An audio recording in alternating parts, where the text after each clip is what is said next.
Comment tu vas aujourd'hui? Ça va? Ça fait chaud? Fait tellement chaud, purée. Mais c'est cool, c'est l'été. C'est trop beau. Yes! C'est trop bien. Et je suis trop contente d'être là aujourd'hui avec toi. On va finir cette série solo duo avec le message que je vais amener ce matin. Je l'ai intitulé « Ce que j'aurais voulu savoir sur la sexualité ». Donc, je ne sais pas toi, comment tu réagis quand tu as fait peut-être pour la première fois un grand 8. Mais moi, je sais que j'étais remplie d'excitation à l'idée de faire ce grand 8, parce que je ne sais pas trop à quoi ça va arriver. Et puis, en même temps, de l'appréhension, quoi, la boule au ventre, le cœur qui commence à ta. Et puis, est-ce que ça va tenir le coup? Est-ce que je vais mourir d'une crise cardiaque? Je sais pas, moi, je me suis toujours posé la question si c'était possible. Et puis, aujourd'hui, c'est un peu ça que je suis en train de vivre. Pour t'amener ce message, c'est comme si je faisais pour la première fois un grand 8. Parce que tu vas voir, ce message, c'est un message qui est rempli. On a chacun vécu dans ce domaine de la sexualité. Quoi qu'on ait vécu, notre âge, tous ceux qu'on est là dans cette salle, on a une réalité vis-à-vis de cette sexualité. Et puis moi, mon but aujourd'hui, c'est vraiment d'aller chercher qu'est-ce qui nous empêche de vivre le plan de Dieu initial vis-à-vis de cette sexualité dans le domaine de l'intimité et des relations. Donc voilà, donc un peu de challenge pour moi. Mais est-ce que tu es prêt à te lancer dans ce grand 8 avec moi? Ouais, ok, trop bien. Il y en a qui kiffent les grands 8. Franchement, première fois, j'ai cru que j'allais mourir, mais après, il faut y aller, quoi. On y va et on refait tellement que c'est cool. Donc voilà, donc aujourd'hui, je vais amener tout le domaine de la sexualité avec la métaphore du jardin, qui est une métaphore qui a été amenée par une sexologue séculière. Et puis, en fait, elle utilise le jardin pour parler, en fait, de ce qui nous a été, comme la sexualité, comme étant quelque chose qui nous a été donné à la naissance, au travers du corps qu'on a, au travers de la fonction que notre cerveau aussi fonctionne. Et puis aussi au travers de toute la construction qui a été faite au travers de notre famille et de la culture dans laquelle on a grandi. La culture sociétale, ethnique, religieuse. En gros, un jour, tu es né. Et il t'a été donné une petite parcelle avec une terre bien riche et fertile. Et directement, ta famille, elle a commencé à planter des trucs dans ton jardin. Et ils ont commencé aussi à s'occuper de ton jardin pour toi. Jusqu'à ce que tu sois suffisamment âgé pour pouvoir t'en occuper par toi-même. Et tu vois, ils plantent un langage, des attitudes, des connaissances sur les relations, sur l'amour, la sexualité, ton rapport au corps, le plaisir, la vie. Et ils t'apprennent en fait à prendre soin de ton jardin. Parce qu'ensuite, à un moment donné, quand tu entres dans l'adolescence, ce jardin, c'est à toi de t'en occuper. Et en fait, tu n'as rien choisi de tout ça. Tu n'as pas choisi ta parcelle, tu n'as pas choisi les graines qui ont été plantées pour toi dans ce jardin. Et puis, tu n'as pas choisi la manière dont ça a été cultivé pour toi. À quelle fréquence tu as reçu de l'eau? Rien de tout ça. Et alors que tu rentres dans l'adolescence, tu commences à prendre soin de ce jardin. Et tu verras que certaines graines que ta famille t'ont données, elles sont trop cool. Elles sont géniales. Et certaines graines que ta culture a plantées pour toi, elles ont porté du fruit. Et c'est génial. Et puis en même temps, tu te rends compte qu'il y a plein de choses qui n'ont pas été très bien entretenues. Où il n'y a pas eu les bonnes stratégies qui ont été utilisées. Par exemple, ça n'a pas été arrosé au bon moment, trop d'eau ou pas assez d'eau. Ou les mauvaises graines, les graines qui auraient pu faire du bon arbre, ils ont été plantées dans la mauvaise terre. Typiquement, il y a des terres qui ne supportent pas certains arbres. Si tu leur mets ces arbres-là, l'arbre il va mourir, quoi. Et puis, pire encore, peut-être que y a des produits toxiques qui ont été utilisés sur ta parcelle de terre. Et puis, ces plantes-là, aujourd'hui, elles peuvent être pourries, elles peuvent même être mortes. Et maintenant, c'est à toi d'aller arracher ces racines et planter des plants qui sont sains pour toi. Et tu vois, la Bible, elle nous dit qu'en fait, on a tous commencé cette vie sur cette terre avec des parties de notre jardin qui ont été malmenées, bafouillées et des fois toxiques. Mais elle dit en fait que ce n'est pas le plan original de Dieu. Et que par son grand amour, il nous offre un plan de rétablissement, de guérison et de victoire. Et donc, aujourd'hui, moi, ce que j'ai envie de te dire, c'est que ce n'est pas possible d'aborder l'identité et la sexualité sans regarder à Dieu, sans son plan pour nous, et regarder notre réponse personnelle à chacun vis-à-vis de ce plan. Et donc, avec cette métaphore du jardin, bien sûr, on va aller là où il y a eu la plus grande histoire de jardin de l'humanité, le jardin d'Éden. Et on va aller voir c'est quoi le plan de Dieu pour nous dans ce domaine. Donc, Genèse 1, le verset 27 et 31. Il les créa de sorte qu'ils soient à l'image de Dieu. Il les créa hommes et femmes. Dieu considéra tout ce qu'il avait créé, c'était très bon. Toi, Dieu t'a créé à son image. Qu'est-ce que ça veut dire? Ça veut dire que tous les jours de ta vie, sans que tu aies rien besoin de faire, juste à marcher sur cette terre, tu portes quelque chose de Dieu. Et en fait, tu le représentes, rien qu'en étant vivant sur cette terre. Ça veut dire aussi qu'on est les seules créations qui ont été créées à son image. Pas les alligators, pas les chihuahuas, pas le pommier de tes voisins. Juste toi et moi. Hommes et femmes. Ça veut dire qu'il n'y a pas de différence de valeur si tu es un homme ou si tu es une femme. Tu as été équitablement fait à l'image de Dieu. Et ce qui est le plus précieux, et moi ce qui me met, quel cadeau, en fait on est les seuls à être en capacité d'être en relation avec Dieu. Parce qu'on a été fait à l'image de Dieu. Ça veut dire qu'on a en nous tout ce qu'il faut pour entrer dans sa présence et le connaître personnellement. Voilà, ça c'est la première partie de ce verset. Il les créa hommes et femmes. Deuxième partie de ce verset, qu'est-ce qu'il dit? Il dit qu'il considéra tout ce qu'il avait créé, c'était très bon. Tu vois, ce deuxième partie du verset, qu'est-ce que ça nous dit? Ça nous dit que Dieu, il a kiffé ce qu'il a fait. Il a kiffé son truc, quoi. Il a dit que c'était trop bon. Et en fait, il n'a pas dit, ouais, je kiffe juste le visage, ou les biceps, ou les abdos. Non, il a dit que tout ton corps est très bon.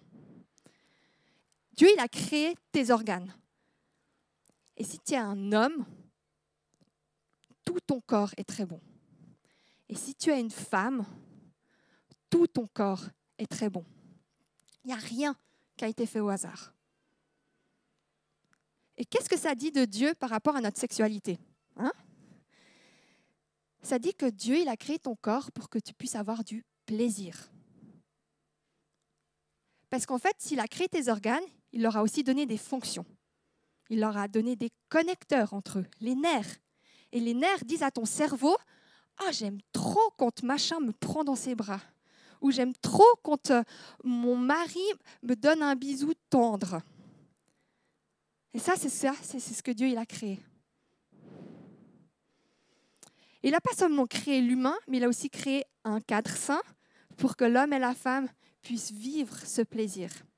Et ça, on l'a vu tout au long de ce mois au travers de ce passage de Matthieu 19, 5 à 6, qui sont Jésus qui reprend en fait des paroles de Dieu dans la Genèse. Et qu'il a dit, c'est pourquoi l'homme quittera son père et sa mère et s'attachera à sa femme. Les deux ne feront qu'un.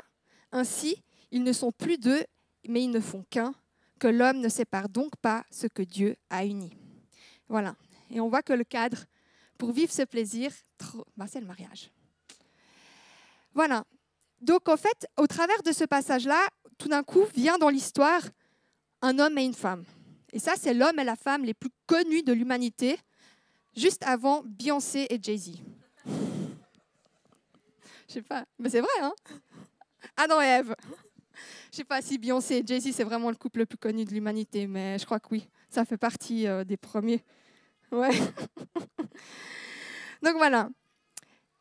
Tu vois, Dieu, il a établi l'homme et la femme dans un merveilleux jardin, avec des tonnes, mais des tonnes d'arbres, plus beaux les uns que les autres, avec des fruits délicieux, des trucs que nous-mêmes, on ne connaît pas encore aujourd'hui, qu'on connaît pas aujourd'hui. Et en fait, ils avaient une mission, c'était de prendre soin de ce jardin, prendre soin des animaux, prendre soin de chaque plante, et puis de régner en maître. Et ça veut dire, en fait, de représenter Dieu dans ce qu'ils faisaient, au travers de leurs actions. Et en fait, dans ce jardin, il y avait une multitude d'arbres, mais il y avait 2 arbres qui sortaient du lot. L'arbre de la vie, cet arbre qui donne la vie en abondance, la vie pleine, la vie riche, la vie éternelle, et l'arbre de la connaissance du bien et du mal. Un arbre qui dit, Dieu, je choisis que ta façon de concevoir le bien et le mal, c'est toi qui le fais. Ou, si je prends le fruit de cet arbre, c'est que c'est moi qui décide quelle est la définition subjective du bien et du mal, selon mon rapport à la vie. Et en fait Adam et Ève, ils n'étaient pas teubés en mode ils ne savaient pas la différence entre le bien et le mal. Hein? Ils avaient une intelligence. On sait que Dieu leur a donné la capacité de décider de leurs actions. Par contre, en fait, ce qu'on sait, c'est qu'en fait, ils n'ont pas compris les intentions de Dieu envers eux. Et ils ont, malgré tout, alors qu'ils pouvaient manger de l'arbre de la vie, mais à une dose pas possible, parce que tous les arbres étaient à leur disposition, même l'arbre de la vie, et bien en fait, qu'est-ce qu'ils ont fait? Ils ont tradé ce cadeau de Dieu et ils ont décidé que ça n'avait pas de valeur et qu'ils ont préféré définir les choses par eux-mêmes. Ils ont dit, en fait, je n'ai pas besoin de Dieu pour définir ce qui est bien et mal. Et en fait, j'ai envie de t'amener en fait, dans ces réalités-là, parce que je crois que c'est vraiment des réalités qui nous touchent tous en fait, en tant qu'être humain. C'est qu'en fait, il y a des mensonges dans nos vies. Et il y a des mensonges, et je pense que c'est important d'aller chercher ces mensonges et d'aller réfléchir, mais en quoi ça m'impacte aujourd'hui dans mon quotidien. Et le mensonge que Adam et Ève, ils ont cru, c'est qu'ils ont pas cru à la bonté de Dieu. Et en fait, ils ont cru que l'intention de Dieu, c'était du contrôle sur leur vie. Et tu vois, cette question de est-ce que Dieu veut vraiment mon épanouissement? Vraiment mon épanouissement. Je crois que c'est une question qu'on se pose tous. Enfin, en tout cas, moi, je me la suis posée, je me la pose aussi. C'est une question qui m'a habité pendant longtemps. Quand j'étais adolescente, c'était la question qui criait sur mon cœur. C'était, mais est-ce que Dieu, il veut me contrôler? Est-ce qu'il veut m'empêcher de vivre ce qui me fait du bien? Et tu vois, la société, elle va nous rabâcher par tous les moyens possibles et imaginables que Dieu est un Dieu de contrôle et qu'il faut s'en émanciper. Elle nous dit que le corps, il n'est pas si important que ça et qu'on peut l'utiliser et en faire ce qu'on veut tant qu'on est consentant et que l'autre l'est aussi. Et elle t'encourage en fait dans la croyance que c'est bien que ce soit toi qui définisses le bien et le mal. Définis-toi ce qu'est une sexualité saine, selon ton cadre de valeurs. Définis-toi ce qui fait la différence entre un homme et une femme. Et tu vois, en même temps, l'Église, elle n'a pas été bonne dans ses enseignements. Mais vraiment pas du tout. Moi, je suis un produit des enseignements pourris que l'Église elle a donnés. Et tu vois, parce que l'Église, parce qu'elle avait peur que les gens ils fassent n'importe quoi avec leurs désirs, donc en fait, ils ont préféré mettre un tabou sur ce sujet. On n'en parle pas. Et puis, on va bien mettre profond, on va cacher bien profondément ce sujet-là.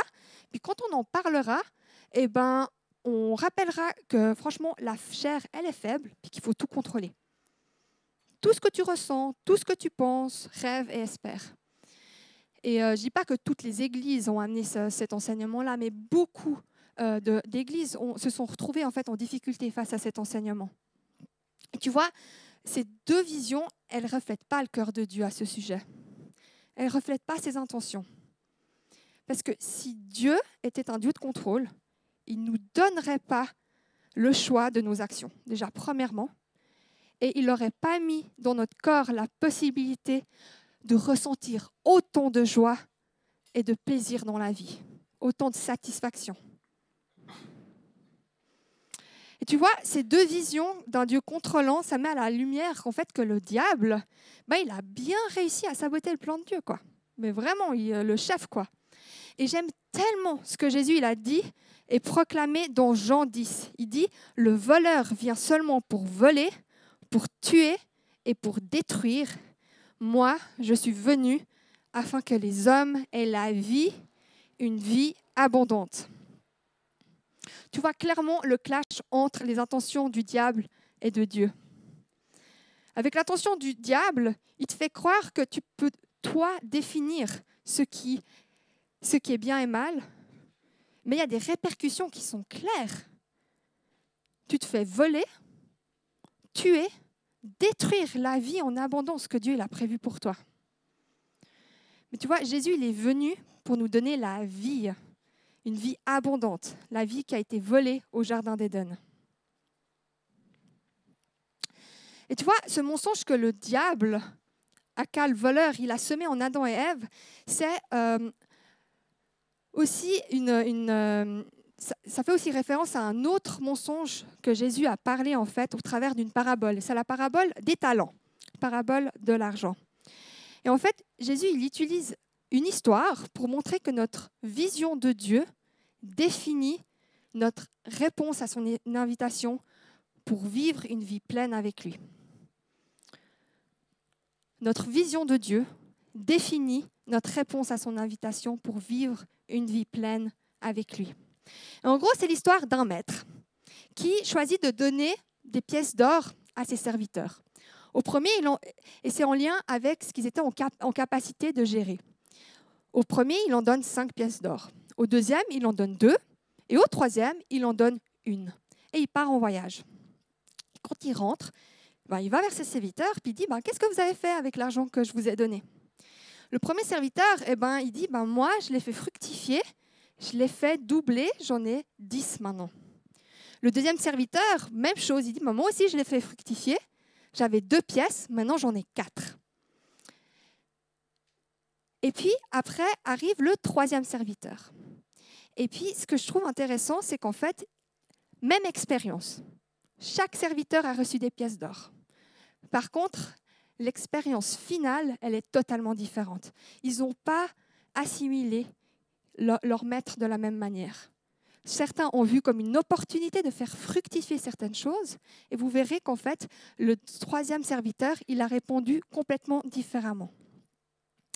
Enfin, celui qui n'avait reçu qu'une pièce d'or vint à son tour et dit « Maître, je savais que tu es un homme dur. Tu moissonnes là où tu n'as rien semé. Tu récoltes où tu n'as pas répandu de semences. Alors j'ai pris peur et je suis allé cacher ton argent dans la terre. Voilà, prends ce qui t'appartient. » Son maître lui répondit « Vaurien, fainéant, tu savais que je moissonne là où je n'ai rien semé et que je récolte où je n'ai pas répandu de semences.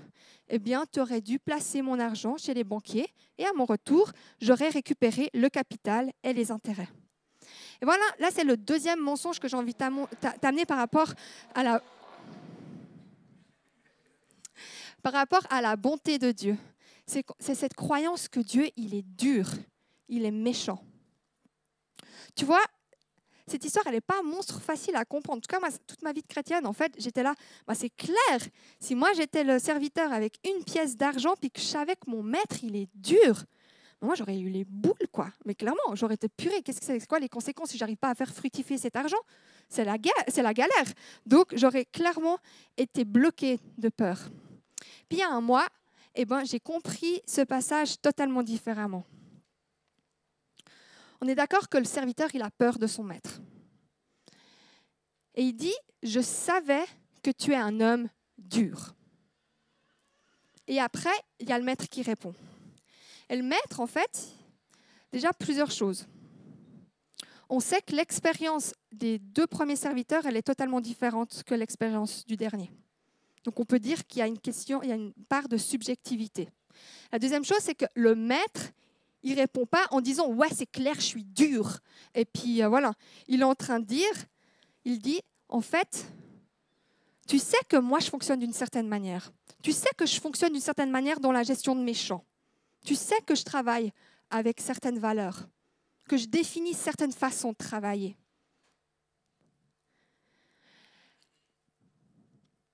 Et puis, en fait, il lui dit une chose, et au travers de ça, ça nous dit quelque chose d'hyper important. C'est qu'en fait, ce serviteur, c'est clair que s'il croyait que le maître était dur, ben, il n'allait pas être en capacité d'en faire quoi que ce soit de cette pièce d'argent. Et ouais, nulle part dans le texte, ça nous convainc que ce maître, il est dur. Par contre, il a une façon de fonctionner qui est à lui. Et ce serviteur, il a transposé ça en disant, en fait, c'est de la méchanceté, c'est de la dureté. Et tu vois, c'est typiquement un mensonge que le diable il met aussi en nous.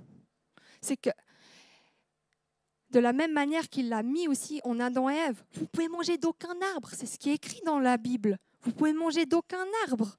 C'est pas vrai. Dieu il a dit, vous pouvez manger de tous les arbres, de l'arbre de la vie, celui qui donne la vie en abondance. Par contre, s'il vous plaît, ne mangez pas de cet arbre qui fait que vous choisissez par vous-même de définir ce qui est bien et mal et que vous vous détournez de moi. C'est ça. Et ça montre en rien un Dieu qui est dur et qui est méchant.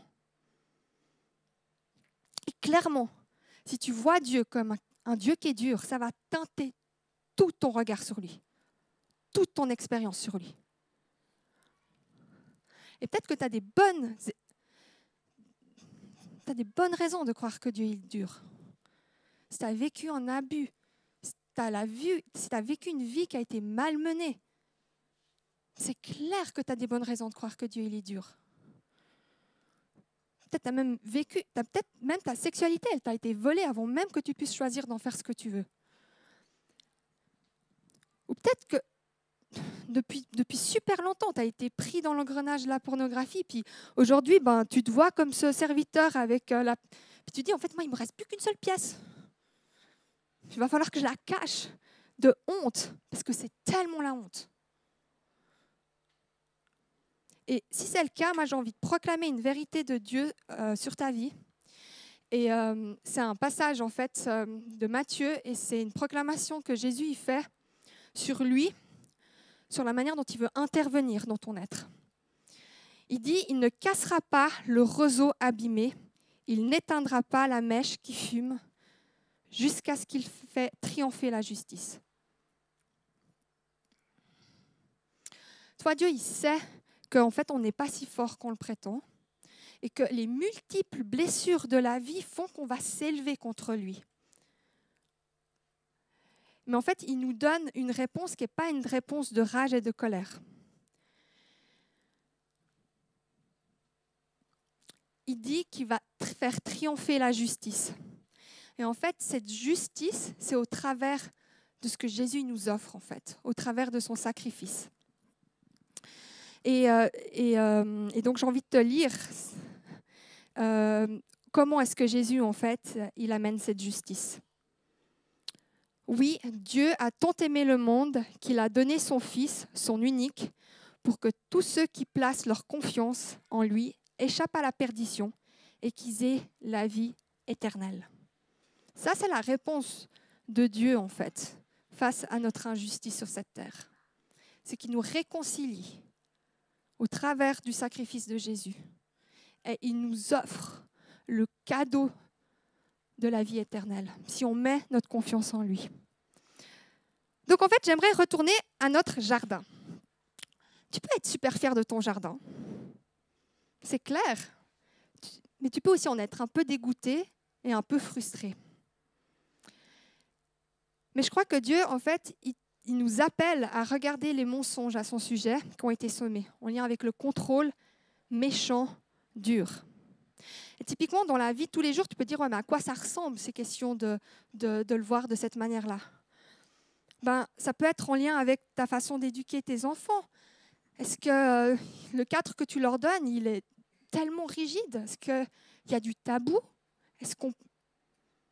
Ou au contraire, est-ce qu'il est tellement libre qu'en fait, les enfants, ils ont besoin d'avoir un cadre qui est un cadre de sécurité qui leur permet de savoir et comment définir ce qui est bon et mal pour eux, pour ensuite pouvoir le reproduire.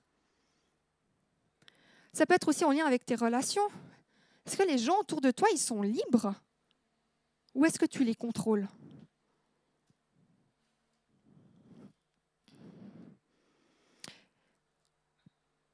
Et je crois que Dieu aussi t'appelle à quelque chose. En fait, c'est plus qu'un appel. En fait, il t'offre une solution face à ce mensonge. C'est qu'il t'appelle à une vie nouvelle. Et cette vie nouvelle, comme on l'a vu dans Jean 3,16, c'est qu'au travers de Jésus-Christ. Alors moi, je t'encourage aujourd'hui de mettre ta confiance en lui. Choisis aujourd'hui de t'émanciper de toutes ces croyances que tu sais mieux que Dieu et que tu sais mieux faire sans lui. Et si tu viens vers Jésus, avec ton jardin, aussi beau qu'il est, mais aussi sec qu'il soit, Jésus te donne une promesse. Et cette promesse, c'est la manière dont il a dit qu'il allait venir sur cette terre. C'est dans Ésaïe 53,2. Et moi, je crois que c'est aussi une promesse, c'est une façon dont il veut aussi se révéler en nous. Il s'est élevé devant lui comme un rejeton, comme une racine qui sort d'une terre assoiffée. Donc, comme une petite plante qui sort d'un terrain qui est complètement assoiffé. Et si tu laisses Jésus régner dans ta vie, il va sortir sur ta tête, de dessous ta terre assoiffée, comme une petite racine. Et il va amener la vie en abondance. Et tu sais,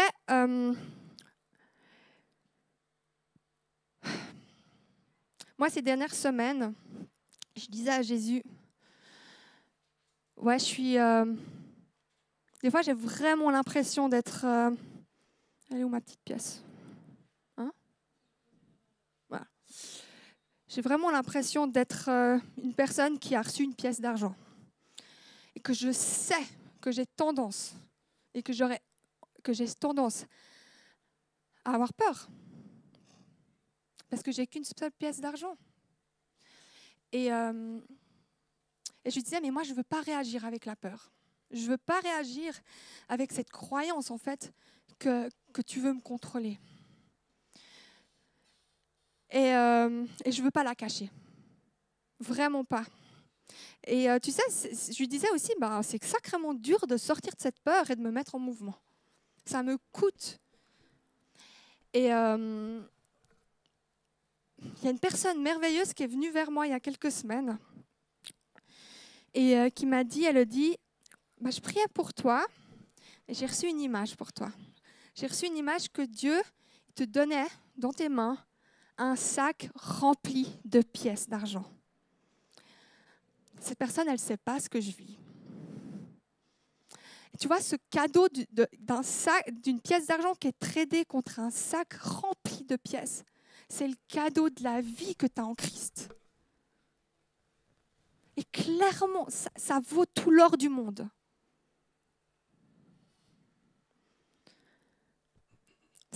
C'est vraiment... Jésus, il est mort à la croix. Il est ressuscité pour te donner une vie pleine, une vie en abondance, une vie libre. Et donc, tu es libre de vivre selon son cœur pour toi.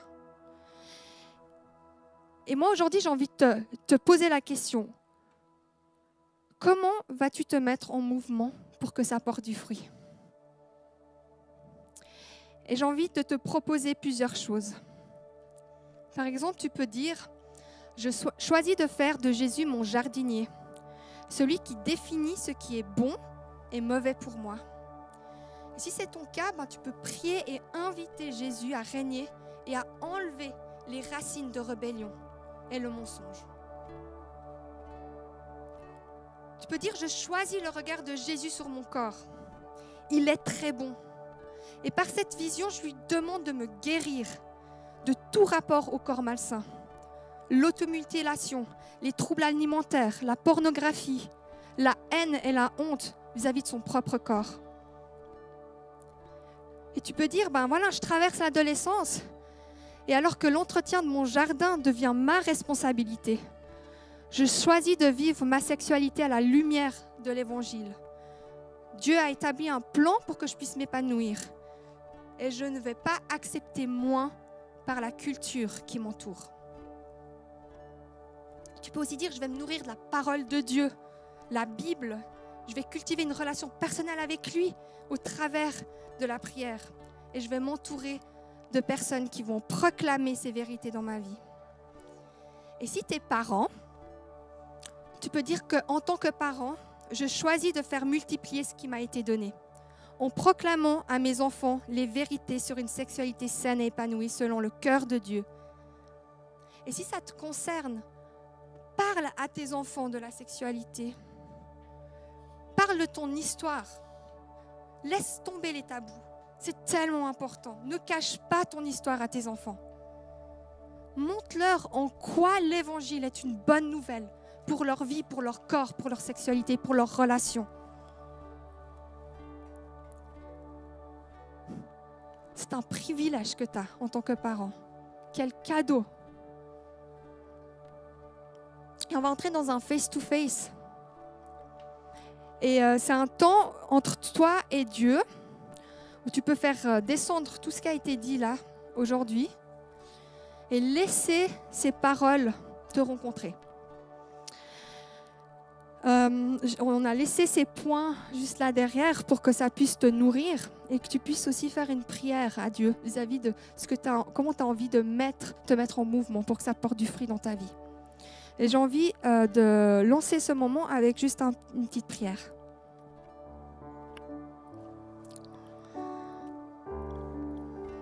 Seigneur, on reconnaît que tu es Dieu. Si tu es Dieu, ça veut dire que tu as choisi un cadre de vie pour qu'on soit protégé. Et quand on sort de ce cadre de vie et qu'on définit nous-mêmes les règles, qu'est-ce que ça fait mal? Et Jésus, je prie que ce matin, tu viennes révéler au travers de ton Saint-Esprit, qui est un esprit qui convainc. C'est quoi les racines du mensonge? Est-ce qu'on te voit comme un Dieu qui contrôle? Est-ce qu'on te voit comme un Dieu qui est méchant et qui est dur? Viens nous révéler ces choses, Seigneur. Viens nous montrer si on a complètement bafoué notre regard sur notre propre corps.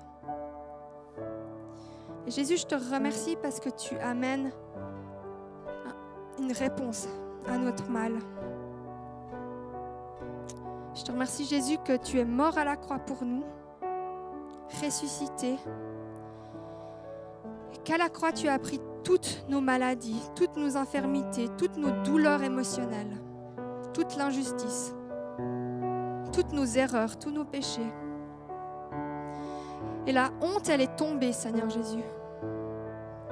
Elle est tombée, Jésus. Au nom de Jésus-Christ, et j'ai envie de proclamer, si tu as de la honte aujourd'hui dans ta vie vis-à-vis de ce qui t'a été, ce que tu as vécu, ce n'est pas le regard que Dieu porte sur toi. Seigneur, viens révéler tes intentions d'amour pour nous, Seigneur, maintenant.